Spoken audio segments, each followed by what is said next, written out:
బతికున్నన్ని రోజులు నీ వల్ల మా అమ్మ జీవితంలో ఆనందమే లేకుండా చేశావు. ఇంట్లో చిన్న పిల్లనని నాకు చెప్పలేక మా నాన్న తనకి పంచాల్సిన ప్రేమను ఇంకో ఆడదానికి పంచుతుంటే భరించలేక మా అమ్మ నరకం అనుభవించింది.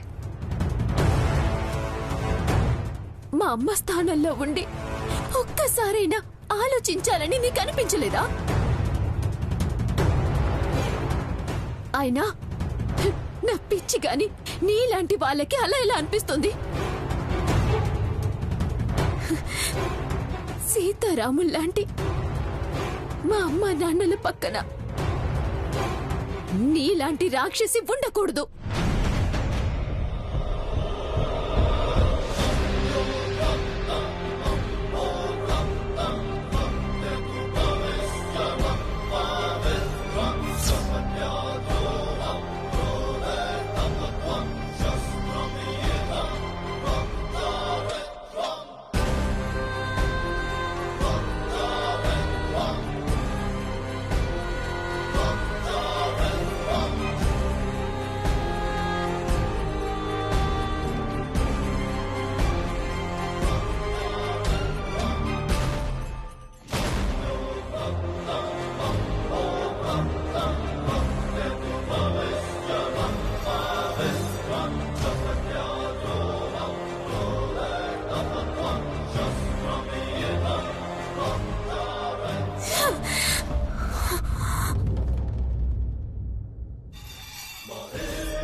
మా అమ్మ గాజులమ్మితే వచ్చిన డబ్బులివి. అమ్మ ఆత్మశాంతి కోసం నేను పూజ చేస్తున్నాను.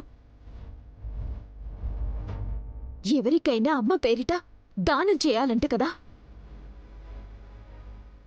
నీకే మిగిలిన డబ్బులను దానం చేస్తున్నాను, తీసుకో.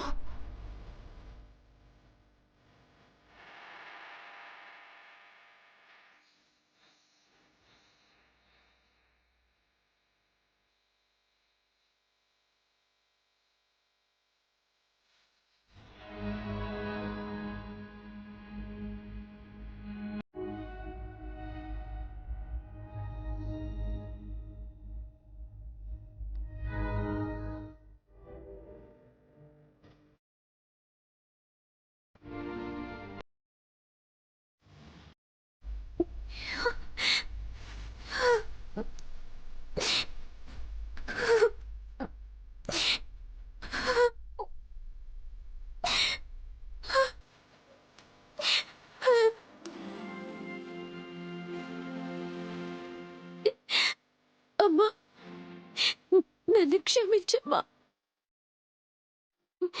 నీకు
మంచి వాళ్ళని మోసం చేస్తే చివరికి ఏమైపోతారు? నువ్వే ఎగ్జాంపుల్ నాన్న.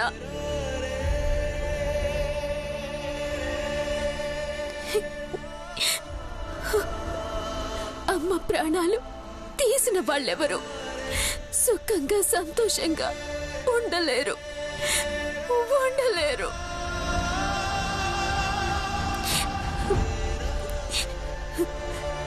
చేసిన పాపాలకి పశ్చాత్తాపడుతూ జైల్లోనే ఉండిపోనాన్నా. I hate you.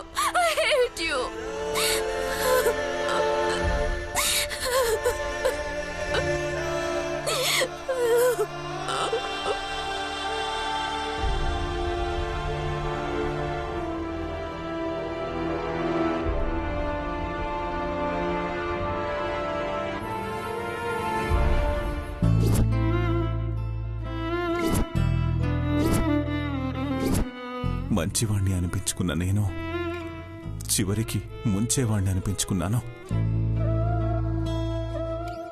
ఇలాంటి మనసు ఎవ్వరికీ ఉండదని అందరి దృష్టిలో దేవుడిలా కనిపించిన నేను ఇలాంటి వాడసలు మనిషే కాదని అందరి కంటికి రాక్షసుణ్ణయ్యాను.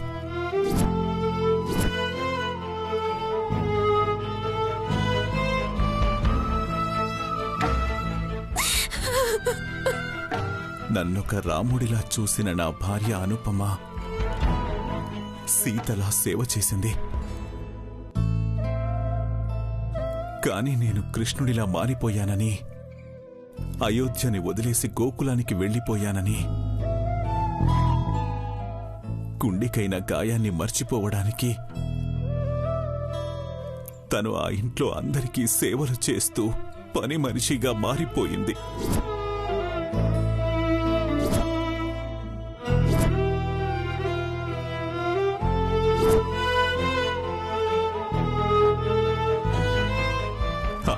ఊరికే పోదు. అందుకే నేనిప్పుడు ఒంటరి వాణ్ణయ్యాను. ఇప్పుడిలా చీకట్లో మగ్గిపోతున్నాను. చేస్తున్నది తప్పు అని తెలిసి కూడా తప్పు చేయడం వల్ల జీవితాలు నాశనమైపోతాయని ఆ రోజు నేను మర్చిపోయాను.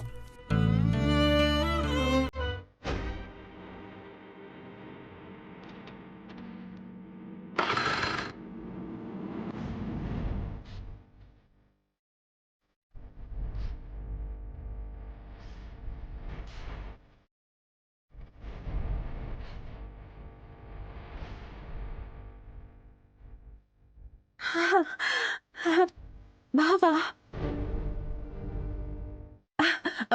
బావా బావా బావా ఆగు బావా. ఏమైంది మాధురి, ఇక్కడున్నావు? సిటీలో ఫ్రెండ్ పెళ్ళుందని వెళ్దామనుకుంటే బస్సు మిస్ అయింది. సర్లే స్కూటీ మీద వెళ్దామని దీన్ని తీసుకుని బయలుదేరాను. నేను రాను అని ఇది మొండికేసింది బావా. కొంచెం దూరం వచ్చి ఆగిపోయింది. సరే, నేను చూస్తాను.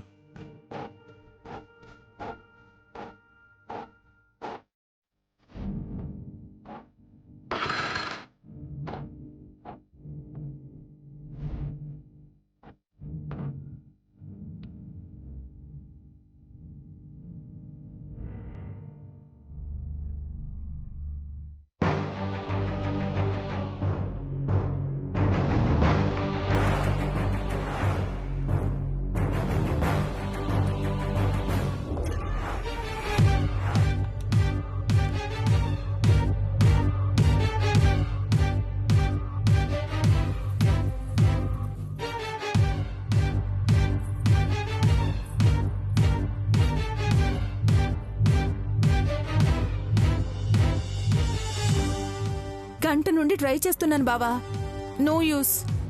అవునా?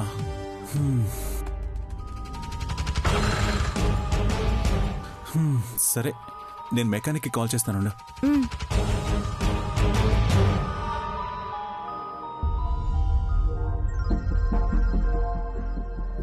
సీను, మన ఎద్దులకొండ నుంచి వచ్చే దారిలో స్కూటీ ఆగిపోయింది. ఒకసారి రావా? వచ్చేస్తాడు. అసలేమై ఉంటుంది బండికి?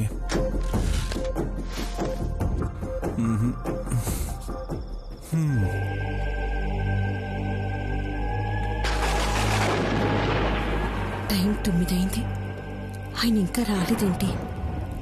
అసలే వర్షం వచ్చేలా ఉంది. స్కూటర్ ఏమైనా రిపేర్ వచ్చి ఉంటుందా?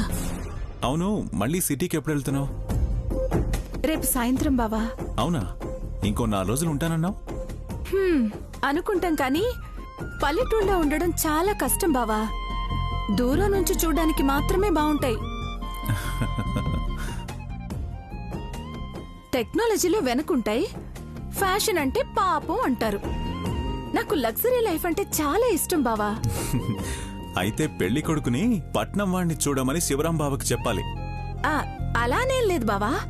పల్లెటూరులో నీలాంటి వాడు దొరికినా చాలు, సిటీకి తీసుకెళ్లిపోతాను. అంటే నీలాంటి మంచివాడు దొరికితే అని.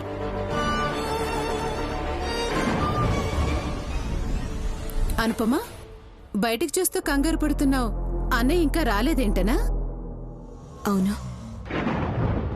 నువ్విలా ఎదురు చూస్తే వర్షం వస్తుంది కానీ ఈరోజు అన్నయ్య పొద్దు పొడిచినా రాడేమో అనిపిస్తోంది. ఎందుకలా అన్నావు? అన్నయ్య సాయంత్రం ఇంటికి రాగానే గడియారం కేసి చూస్తే ఖచ్చితంగా 7 అయి ఉండేది.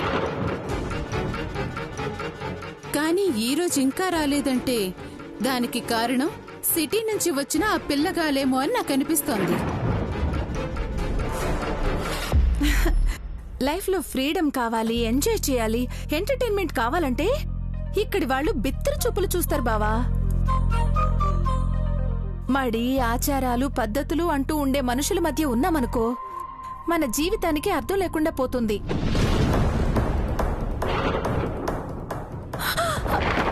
బావా, అర్జున ఫల్గుణ, అర్జున ఫల్గుణ, మాధురి, అర్జున ఫల్గుణ.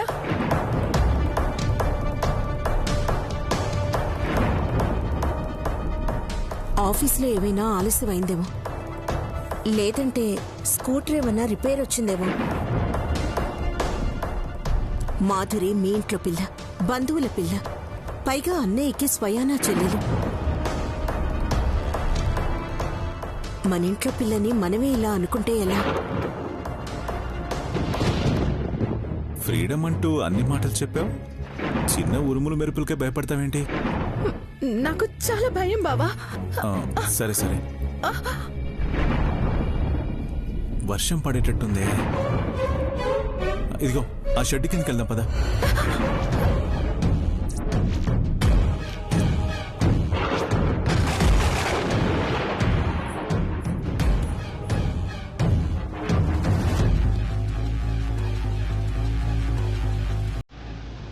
నువ్వు రాకపోతే ఈ రోజు నేను భయంతో చచ్చిపోయేదాన్ని బావా.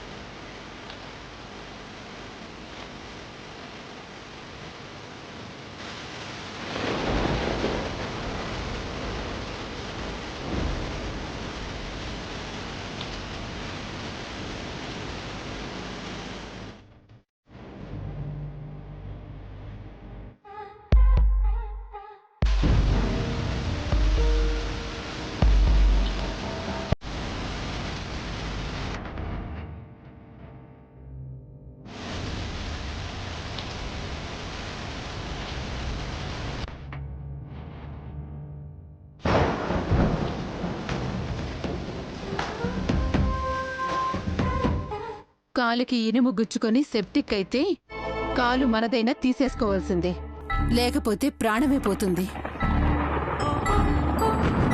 అలాగే బంధాలు కూడా అనుపమా. నువ్విలా అంటున్నావు కాబట్టి చెప్తున్నాను. ఇందాక వాళ్ళింటికెళ్ళి మా ఆయన ఫోన్ చేసి మాధురి మీ ఇంటికొచ్చిందా అన్నాడు.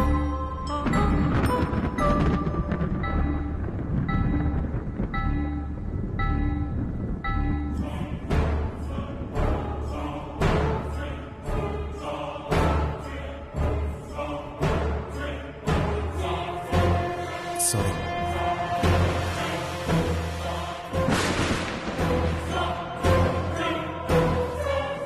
ఇక్కడేమో అన్నయ్య ఇంకా రాలేదు. డౌట్ వచ్చి 10 సార్లు అన్నయ్యకి ఫోన్ చేశాను. ఉలుకు పలుకు లేకపోతే విసిగిపోయాను. అలా అని ఇలా అనుకుంటున్నావా? కర్మ. నీలాంటి అమాయకురాలికి జన్మనిచ్చినందుకు ఆ భగవంతుణ్ణనాలి.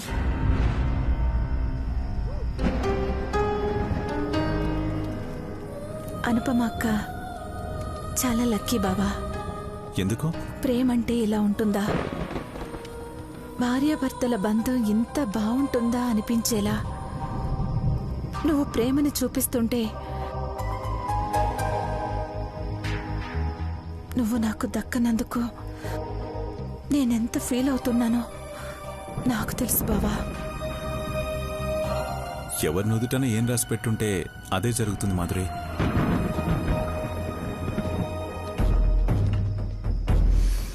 నేను చెప్పేది ఇంకా నీకు అర్థం కావట్లేదు. పచ్చిగా చెప్పాలంటే నిక్కచ్చిగా మీ ఆయన ఆ మాధురి ఇద్దరు ఒకే దగ్గరున్నారు. ఎలా ఉన్నారని మాత్రం అడగద్దు, అర్థం చేసుకో. అలా ఎలా మాట్లాడుతున్నావు దమయంతి? ఇప్పటికీ చెప్తాను మా అన్నయ్య మంచోడే అని, కాని ఎప్పటికీ చెప్పగలను ఆ మాధురి మంచి ఆలోచనతో ఉండదు అని.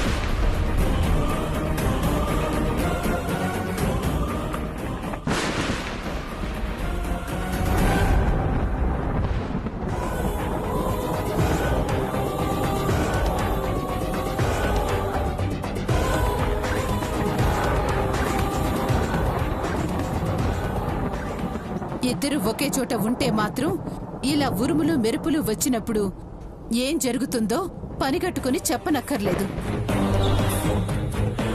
ఇక తలుపేసే, ఇంటికే కాదు నీ గుండె తలుపులు కూడా మూసే.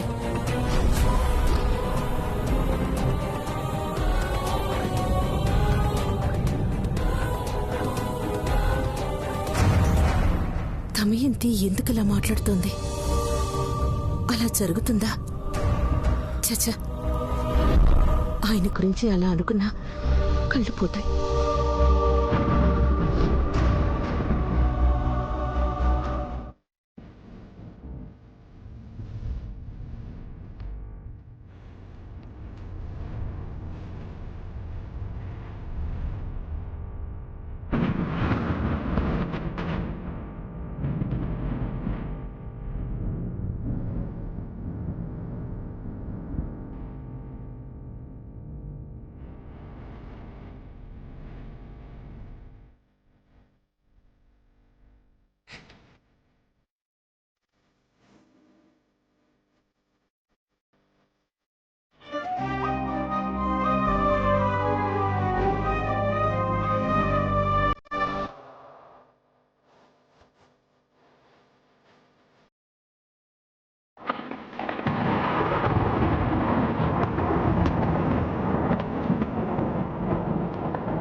మాధురి,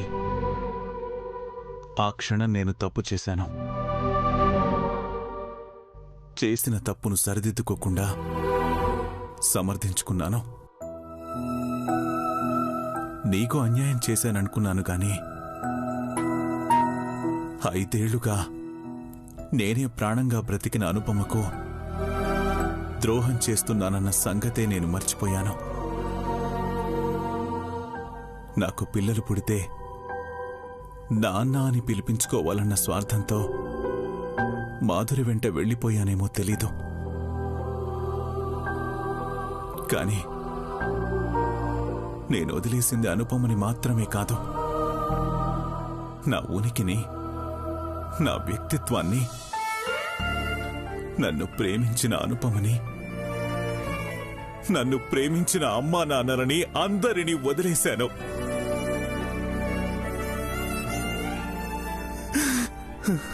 తప్పు చేశాను అనుపమ.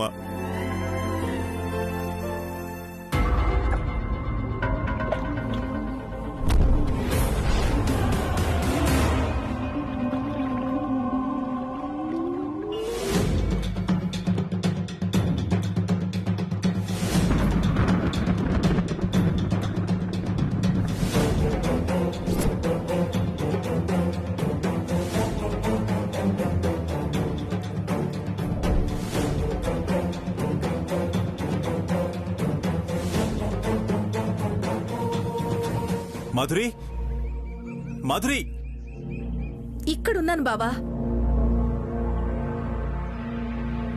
మాధురి ఇక్కడున్నావా?